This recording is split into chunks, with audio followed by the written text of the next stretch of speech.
안녕하세요, 가치남입니다. 7월 28일 화요일 국내 증시가 마감이 되었습니다. 오늘 코스피의 흐름이 굉장히 좋았죠? 1.76%나 상승해서 2256포인트에 마감이 되었고, 코스닥도 0.83% 상승해서 807포인트에 마무리되었습니다. 이어서 삼성전자 같은 경우에는 무려 5% 이상 큰 상승이 나오면서 58,600원에 마무리가 되었고, 반면에 SK하이닉스는 보합으로 마무리가 되었죠. 그래서 83,100원에 마무리되었다, 이렇게 말씀을 드리고, 지난주까지는 이해를 할 수 있다고 쳐도 최근 들어서 어제 오늘 삼성전자가 큰 상승이 나왔는데 SK하이닉스는 반대로 좋지 못한 흐름을 보일 수 있는 이유에 대해서 제가 조금 뒤에서 말씀을 드리도록 하겠습니다. 자, 그럼 바로 수급을 한번 살펴볼게요. 자, 코스피 수급을 한번 살펴보면 오늘 코스피에 외국인이 무려 1조가 넘는 큰 금액이 들어온 것을 알 수 있어요. 지난 2월부터 7월 중순까지 외국인이 빠져나간 자금이 20조가 넘는데, 그 중에서 약 5%의 금액이 오늘 코스피로 들어왔다, 이렇게 정리를 할 수가 있습니다. 자, 이어서 삼성전자의 수급을 살펴보면 오늘 정말 많이 들어왔죠. 금액으로 치면 9,200억인데 조금 전에 외국인의 코스피 순매수 자금이 1,300억이라고 말씀을 드렸어요. 그런데 그 중에서 9,200억이란 말은 약 70%에 해당되거든요. 그래서 외국인의 코스피 전체 순매수 자금의 70%는 삼성전자를 매수했다, 이렇게 말씀을 드릴 수 있고, 지금 하루 만에 9,200억을 매수했는데 과거에도 이렇게 큰 금액을 순매수하던가 순매도했던 경우가 있는지 한번 쭉 내려가 봤는데 최근 20년 동안 경우가 없더라고요. 그래서 오늘 이렇게 큰 자금이 들어왔던 것은 20년 만에 처음이다, 이렇게 정리를 할 수 있고, 무엇보다도 거래량이 오늘 엄청나게 늘었죠. 지난 과거와 비교해보면 제가 정확하게 10시 15분이 되었을 때 삼성전자의 호가창을 봤더니 전날 거래량을 이미 넘어섰더라고요. 그래서 1시간 15분 만에 전날 거래량을 넘어섰고, 외국인이 지난 20년 동안 보여주지 못했던 가장 큰 매수 자금으로 오늘 삼성전자를 매입했다, 이렇게 정리를 할 수 있을 것 같습니다. 자, 그래서 외국인이 이렇게 삼성전자에 치우쳐서 매수를 하다 보니까 오늘 코스피 지수는 1% 이상의 큰 상승이 나왔지만 개별 종목으로 볼 때 큰 상승이 나오진 않았단 말이죠. 그래서 오늘 코스피의 상승은 전적으로 삼성전자와 연관이 되어 있다, 이렇게 생각이 되고, 지금 차트를 보시면 삼성전자와 코스피의 주가 흐름인데 굉장히 비슷하죠. 그래서 오늘 코스피가 2% 가까이 상승이 나왔다고 하더라도 삼성전자 외의 종목들에서는 별다른 큰 상승이 안 나왔을 수도 있다, 이렇게 생각이 되고, 만약에 삼성전자가 정말로 6만원 이상, 그 이상을 가게 된다면 코스피 지수도 2300, 그리고 그 이상도 갈 수 있는 충분한 여력이 있다, 이렇게 생각하고 있습니다. 자, 어제와 오늘 삼성전자가 이렇게 크게 상승이 나올 수 있었던 이유는 단기적으로 봤을 때는 인텔 측에서 칠나노 공정 반도체에 대한 차질이 생겼죠. 그래서 이 물량들이 삼성전자하고 TSMC에 갈 수 있다라는 긍정적인 시각으로 인해서 어제, 오늘 이렇게 큰 상승이 나왔어요. 자, 그런데 어떤 기사를 보면 TSMC에서 인텔 측의 물량을 가져왔다, 이런 기사들이 있더라고요. 자, 하지만 제조업에 다녀보신 분들은 아시겠지만 그것도 글로벌 기업 측에서 협력사에 물량을 줄 때 한 협력사하고만 거래를 하지 않는다는 거죠. 왜냐하면 여러가지 이유가 있겠죠. 첫 번째는 경쟁을 붙여서 단가적인 측면에서 유리함을 얻기 위한 것도 있고, 두 번째는 한 업체에서 문제가 생겼을 때 그러한 경우에 대체적으로 물량을 확보해서 생산에 대한 이슈를 줄이기 위해서 발주를 넣을 때는 최소 2곳 이상은 발주를 넣게 되어 있어요. 그런데 7나노 제품을 생산할 수 있는 기업은 TSMC와 한국의 삼성전자, 이 두 기업밖에 없기 때문에 저는 TSMC에서 인텔 측의 물량을 가져왔다고 하더라도 분명히 삼성전자에서도 일부 물량을 가져올 것이다, 이렇게 확신을 하고 있거든요. 물론 아직까지는 어느 정도 삼성전자가 가져갈지 이 부분은 명확하게 나온 자료는 없지만 반드시 삼성전자도 단기적으로는 인텔 수혜를 볼 수 있다, 이렇게 생각하고 있습니다. 자, 그렇다면 여러분들이 이 생각을 하시겠죠? 어제는 그렇다고 쳐도 오늘은 삼성전자가 어제보다 더 많이 상승을 했단 말이에요. 그런데 SK하이닉스는 굉장히 지지부진하게 움직이고 있다, 이렇게 생각을 하실 거예요. 제가 삼성전자와 SK하이닉스를 조금 차이를 두고 말씀을 한번 들어보도록 하겠습니다. 자, 지금 차트를 보시면 좌측은 TSMC고 우측은 AMD거든요. 제가 1년간의 차트를 한번 가져와 봤는데, 자, 지금 보시면 TSMC와 AMD 모두 최근에 큰 상승이 나와서 52주 신고가를 갱신했죠. 그것도 최근 들어서 이렇게 큰 상승이 나온 이유는 AMD 측에서는 경쟁사가 인텔이란 말이죠. 그래서 인텔 측에서 반도체 제조 차질에 따른 반사 이익으로 AMD 업체가 최근 들어서 주가가 큰 상승이 나왔고, TSMC 같은 경우에는 인텔층의 물량을 일부 가져올 수 있다, 이런 긍정적인 신호로 큰 상승이 나왔어요. 자, 그런데 이 두 기업의 공통점이 뭐냐면 메모리 반도체가 아니라 비메모리 쪽이라는 거죠. 그런데 SK 하이닉스 같은 경우에는 비메모리가 아니라 메모리 반도체에서 세계 점유율 2위예요. 그렇다 보니 지금 이슈가 되는 문제는 비메모리 반도체고, SK 하이닉스가 영위하는 사업은 비메모리가 아닌 메모리 쪽이다. 이런 두 가지의 큰 차이점이 있기 때문에 오늘과 같이 삼성전자가 큰 상승이 나왔다고 하더라도 같이 주가의 보조로 맞추는 이런 움직임은 나오지 않았다, 이렇게 말씀을 드리도록 하겠습니다. 자, 지금 보시는 차트는 마이크론 테크놀로지의 차트인데, 좌측에 있는 것은 1년간의 차트고 우측에 있는 것은 최근 5일간의 차트예요. 제가 왜 마이크론 테크놀로지의 차트를 가져왔냐면, 마이크론 기업 같은 경우에는 비메모리가 아닌 메모리 반도체 사업을 영위하고 있죠. 그래서 SK 하이닉스하고 매우 유사한 관계다, 이렇게 말씀을 드릴 수가 있어요. 그래서 우측 차트를 먼저 보시면 TSMC하고 AMD 같은 경우에는 근래 들어서 큰 상승이 나왔잖아요.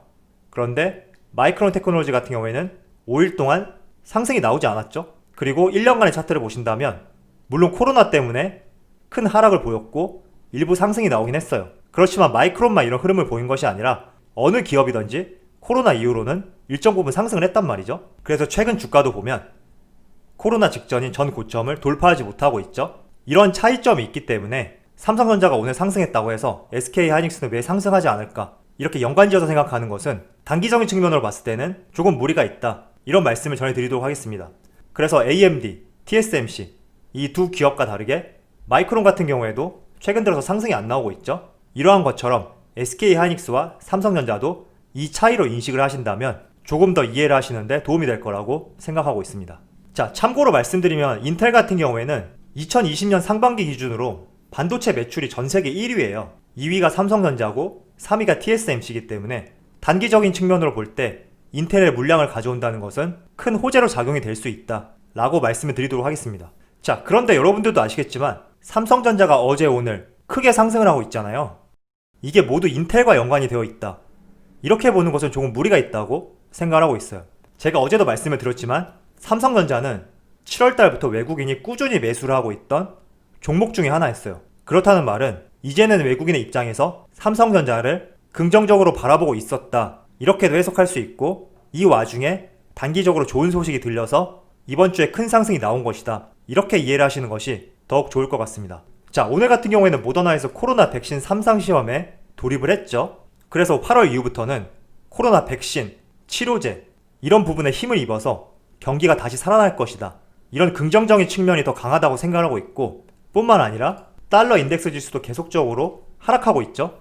달러 인덱스가 하락한다는 말은 달러의 가치가 하락하고 원화의 가치가 상승한다, 이렇게 말씀을 드릴 수 있고, 원화의 가치가 상승하면 외국인의 자금이 들어올 가능성이 굉장히 높다, 이렇게도 해석할 수가 있어요. 그래서 정리를 해서 말씀드리면 삼성전자의 최근 상승은 인텔이라는 뜻하지 않은 곳에서 큰 재료가 나온 것은 맞지만, 조금 더 우리가 중장기적으로 생각해 볼 때는 달러 인덱스 지수도 하락하고 있었고, 지난주까지 7월달에만 무려 삼성전자의 외국인 수급이 1조 이상 들어왔다, 이러한 부분과 올 하반기에 코로나 치료제, 백신에 대한 기대감, 이런 모든 종합적인 것들이 어우러져서 경기 회복에 대한 기대감이 반영되고 있다, 저는 그렇게 생각하고 있습니다. 그래서 인텔의 긍정적인 효과가 아니었다면 물론 상승폭은 조금 더딜 수는 있어도 중장기적으로 봤을 때는 상승 패턴을 보여줄 수밖에 없었단 말이죠. 그래서 이 부분을 참조하시고, 이렇게 경기가 좋아진다는 말은 결국에는 SK 하이닉스도 따라갈 수밖에 없다, 이러한 말씀을 전해드리고 싶었습니다. 그래서 제 개인적인 생각은 오늘 삼성전자가 이렇게 크게 상승을 하고 있지만 SK 하이닉스는 도대체 뭐하고 있나, 이런 생각이 들 수도 있을 거예요. 그렇다고 해서 지금 SK 하이닉스를 매도하고 삼성전자로 갈아타자, 이렇게 접근하는 것보다는 지금 3분기부터 경기 회복에 대한 시그널들이 계속적으로 들어오고 있기 때문에 이 부분에 조금 더 포커스를 가지고 그동안 빠져나갔던 외국인 자금들이 지속적으로 들어온다면 결국에는 SK 하이닉스도 외국인이 매수할 수밖에 없는 종목 중에 하나다, 이렇게 생각을 하시고 투자를 하셨으면 좋겠습니다. 제가 어제 잠깐 여러분들에게 말씀드린 것 같은데 올해 2월 1일부터 7월 중순까지 약 5개월 조금 넘는 기간 동안 외국인의 누적 순매도량을 보시면 단위가 억이거든요. 그래서 26조라는 것을 알 수 있죠. 그렇다는 말은 다시 외국인의 자금이 들어오게 될 때 이 어마어마한 자금들이 한 번에 들어올 수는 없단 말이죠. 꾸준히 몇 달 동안 유입이 되어야 되는데, 그럴 경우에는 가장 글로벌한 기업 삼성전자를 위주로 외국인의 자금이 들어올 수밖에 없어요. 그리고 어느 정도 외국인의 자금이 들어온다면 그 이후에 SK하이닉스와 현대차 그리고 다른 코스피 대형주 위주로 외국인의 자금이 들어올 수 있기 때문에 너무 삼성전자에 비해 뒤처진다, 이런 생각보다는 조금은 느긋하게 기다리는 마음으로 대응을 하시면 분명히 SK하이닉스에서도 충분한 수익을 낼 수 있다고 생각하고 있습니다. 그리고 삼성전자 같은 경우에는 인텔 이슈 말고도 스마트폰에서도 굉장히 긍정적인 시그널들이 있죠. 스마트폰 세계 점유율 1위가 중국이에요. 그런데 중국 같은 경우에는 자국 기업 브랜드를 많이 선호하죠. 하지만 세계 점유율 2위인 인도 같은 경우에는 중국과 인도의 마찰로 인해서 삼성전자의 반사 이익이 발생이 되고 있죠. 삼성전자 같은 경우에는 1분기에 점유율이 16%밖에 되지 않았지만 2분기가 되면서 26%로 무려 10%나 상승했어요. 그리고 점유율 순위도 3위에서 2위로 올라왔고 1위 샤오미하고는 3%밖에 차이 나지 않기 때문에 이러한 부분도 중기적으로 봤을 때 삼성전자에게 호재성 재료로 작용이 될 수 있다, 이런 말씀을 드리도록 하겠습니다. 자, 이렇게 3분기에 글로벌 경기가 살아나게 된다면 반드시 스마트폰의 판매량도 늘어날 수밖에 없어요. 오늘 확인해보니 삼성전기의 주가도 굉장히 상승을 하고 있는데, 제가 삼성전기는 여러분들에게 여러 번 말씀을 드린 것 같아요. MLCC 관련 대장주라고 말씀을 드렸는데 삼성전기는 MLCC 뿐만 아니라 카메라 모듈 사업도 하고 있거든요. 그래서 최근에는 애플 쪽에 아이폰 렌즈를 공급할 것으로 전망을 하고 있죠. 그래서 이 때문에 LG 이노텍의 주가가 실적 발표가 나왔을 때 굉장히 잘 나왔지만 의외로 큰 하락이 나왔고 삼성전기가 큰 상승이 나왔었는데 오늘도 주가 흐름이 좋더라고요. 그래서 이런 부분도 우리가 생각을 해보신다면 좋을 것 같고, 그리고 삼성전기 업계 관계자에 의하면 코로나 사태 이후로 중저가 스마트폰을 중심으로 출하 회복세가 뚜렷하게 나타나고 있다고 하니까 MLCC뿐만 아니라 카메라 모듈 사업을 하고 있는 삼성전기도 좋은 흐름이 이어지지 않을까, 이렇게 생각을 해보고 있습니다. 자, 그리고 마지막으로 최근 삼성전자 때문에 많은 분들이 반도체 업종에 관심을 가지고 있는 것 같은데, 반도체 기업이라고 한다면 삼성전자, SK하이닉스 이렇게 크게 두 가지 기업만 많이 알고 계시더라고요. 그런데 이 기업 외에도 DB하이텍이라고 있거든요. 전고점을 돌파했어요. 간략하게 이 기업에 대해서 한번 소개를 해드리면 비메모리 반도체 파운드리 업체거든요. 삼성전자 같은 경우에는 반도체 칩셋이나 CPU, 그래픽카드, 초미세 공정 파운드리 시장을 이끌고 있지만 지금 보시는 DB하이텍 같은 경우에는 8인치 웨이퍼 기반의 전략 반도체, 센서 등 아날로그 반도체 쪽이거든요. 그래서 8인치 웨이퍼 기반의 특화 파운드리에 집중이 되어 있다, 이렇게 구분을 지어서 말씀을 드릴 수 있고, 어쨌든 DB하이텍도 파운드리 업계이기 때문에 오늘 삼성전자와 마찬가지로 좋은 흐름이 나오고 있다, 이렇게 정리를 해서 말씀을 드릴 수가 있습니다. 항상 말씀을 드리지만 제가 여러분들에게 어떤 종목에 대해서 어떤 사업을 하는지 그리고 어떤 전망이 있는지 이런 것들을 말씀드린다고 해서 당장 내일 매수하세요, 이런 의견은 전혀 아니거든요. 그렇기 때문에 분할 매수와 조금은 느긋한 마음으로 대응하는 것을 말씀을 드리도록 하겠습니다. 자, 오늘 삼성전자가 외국인의 힘으로 58,600원에 마무리가 되었어요. 불과 몇 주 전에 잠정 실적 발표를 했고 어닝 서프라이즈가 나왔는데도 주가는 크게 내렸단 말이죠. 아마 이 구간에서 인내를 하셨던 분들이라면 이번 한 주가 굉장히 웃을 수 있는 한 주가 되었지 않았을까, 이렇게 생각을 해보고 있고, 여러분들에게 당부해드리고 싶은 말씀은 삼성전자를 매수했던, 다른 종목을 매수했던 여러분들만의 목표가를 설정하자, 이런 의견을 전달해드리고 싶어요. 저 개인적으로 삼성전자의 목표가는 전고점을 돌파하는 거거든요. 지금 전고점이 올해 1월 20일 기준으로 62,800원인데 저는 삼성전자가 중장기적으로 62,800원을 반드시 돌파할 거라고 생각을 하고 있기 때문에 그 이상도 들고 갈 계획을 갖고 있거든요. 그래서 여러분들도 여러분 나름대로의 목표가를 설정하고 대응을 해보셨으면 좋겠습니다. 물론 저는 중장기적인 목표이기 때문에 조금 내가 단기적으로 목표 실현을 하고 싶다, 이럴 경우에는 너무 무리한 목표치보다 현실적인 목표치를 설정하고 대응하시는 것도 좋을 수 있다고 말씀을 드리도록 할게요. 자, 그럼 오늘 영상 여기서 마치도록 하고요. 오늘 큰 상승이 나왔던 만큼 좋은 저녁 되시고요. 항상 여러분들의 성공 투자를 기원하도록 하겠습니다. 감사합니다.